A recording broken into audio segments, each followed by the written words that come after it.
গতকালও ফের উত্তপ্ত হয়ে উঠল রাজ্য বিধানসভা। একদিকে যেমন রাজ্যের বিরোধী দল, ঠিক তেমনই উল্টো দিকে রাজ্যের শাসক দল তৃণমূল কংগ্রেস।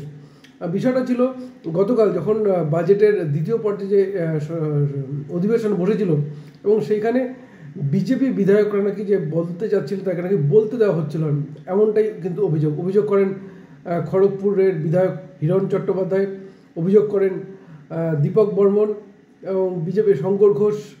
এইভাবেই কিন্তু মন্তব্য করেন। কিন্তু তারপরেই দেখা যায় যে বিজেপির দুজন বিধায়ককে কিন্তু রীতিমতো মার্শাল দিয়ে বের করতে বাধ্য হন বিধানসভার স্পিকার বিমান বন্দ্যোপাধ্যায়। এরপরেই উত্তপ্ত হয়ে ওঠে বাইরে সাংবাদিক সম্মেলন, পাল্টা কিন্তু চলতে থাকে।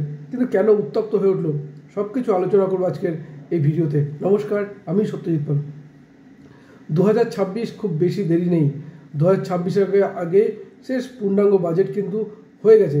ফলে স্বাভাবিকভাবেই এই অধিবেশনকে কেন্দ্র করে নিজেদের অস্তিত্ব জাহিরের চেষ্টা যে শাসক বিরোধী উভয় করবেন বলার অপেক্ষা রাখে না। আর তাই কিন্তু যে বাজেটের দ্বিতীয় পর্যায়ে অধিবেশন, সেই অধিবেশন কিন্তু উত্তপ্ত হয়ে উঠল বাক বিতণ্ডায়। যারা আইনসভার সদস্য, যারা আইন প্রস্তুতকারক, আইন তৈরি করতে যান, তারাই জড়িয়ে পড়লেন একে অপরের সঙ্গে বিতর্কে। শুরু হয়েছিল হিরণ চট্টোপাধ্যায় যখন কথা বলতে বসেন তার নাকি বলার সময় মাইক বন্ধ করে দেওয়া হয়, এমনটাই কিন্তু অভিযোগ। ঠিক একই রকমভাবে এরপরেই বিক্ষোভ দেখাতে শুরু করেন বিজেপি বিধায়করা, ছিলেন দীপক বর্মন সহ। এরপরেই বিধানসভার স্পিকার দুই বিজেপি বিধায়ককে কিন্তু রীতিমতো মার্শাল দিয়ে বের করতে বাধ্য হন এবং তারপরেই দেখা যায় আরও বাকবিতণ্ডায় জড়িয়ে পড়েন। একদিকে যেমন রাজ্যের বিরোধী দল নেতা, ঠিক তেমনই বিধানসভার স্পিকারও তিনি বলেন যে তারা অতিরিক্ত উচ্ছৃঙ্খলা দেখাচ্ছিলেন, যার ফলে তাদেরকে বের করা হয়েছে। কিন্তু প্রশ্ন হচ্ছে এই অবস্থা কেন? তখন বিধানসভা 2026 যতই এগিয়ে আসবে ততই কিন্তু এরকম বাকবিতণ্ডা কিন্তু চলতে থাকে। বিরোধী দল তারা নিজেদেরকে সবসময় জাহিরের চেষ্টা করবে। আমরা জানি বাজেটের আগেই কিন্তু বিধানসভাতে রীতিমতো সাসপেন্ড হয়ে আছেন রাজ্যের বিরোধী দল নেতা শুভেন্দু অধিকারী, অগ্নিমিত্রা পাল সহ একাধিক বিজেপি বিধায়ক। তো এইখানে দাঁড়িয়ে শুভেন্দুহীন বিজেপি যে কতটা দুর্বল কিনা তা দেখানোর একটা কিন্তু তাগিদ ছিল।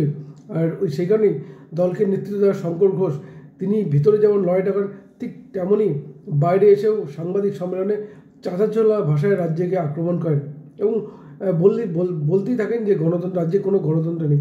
এইরকম যখন বাকবিতণ্ডা চলছে শাসক এবং বিরোধী, ঠিক তখনই দেখালো বিজেপিরই এক বিধায়ক যোগ দিলেন শাসক দলে, তাপসী মণ্ডল, হলদিয়ার বিজেপি বিধায়ক। এবং তিনি যোগ দিয়ে রীতিমতো বলেন যে যে মেরুকরণের রাজনীতি করছে বিজেপি তা তার পছন্দ নয়, সবাইকে নিয়ে চলা এটাই তার পছন্দ। এবং এমনকি বলা যেতে পারে যে বিধানসভায় যে অধিবেশন চলছিল সেখানে মন্দির ভাঙা সহ একাধিক ইস্যু কিন্তু তোলেন বিজেপি বিধায়করা এবং মেরুকরণ বিষয়টি উঠেই আসে। এবং 2026 যতই এগিয়ে আসবে মেরুকরণের রাজনীতি যে বাংলায় চলবে তা বলার অপেক্ষা রাখে না। আর এই মেরুকরণের রাজনীতির জন্যই কিন্তু উত্তপ্ত হয়ে উঠল বিধানসভা। শেষ পর্যন্ত স্পিকার দুজন বিজেপি বিধায়ককে বের করতে বাধ্য হলেন। এরপরে বিরোধী দলনেতা রীতিমতো বলেছেন যে বিধানসভার স্পিকার বিমান বন্দ্যোপাধ্যায় যে বিধানসভা কেন্দ্র সেখানে সভা করতে যাবেন এবং তারও পাল্টা দিয়েছেন বিমান বন্দ্যোপাধ্যায়। তিনি বলছেন, স্বাগত জানিয়েছেন এবং বলেছেন তিনিও পোস্টার বা লাগানোর কাজ করে দেবেন। অর্থাৎ তাই যে সভা করতে অনেক যে অভিযোগগুলো আসে সেই অভিযোগ তিনি নিজেই পূরণ করে দেবেন। ফলে রাজনীতিতে একদিকে যেমন বাকবিতণ্ডা, ঠিক তেমনই খোঁচা বা দেওয়া বা সৌজন্য সবই কিন্তু হলো।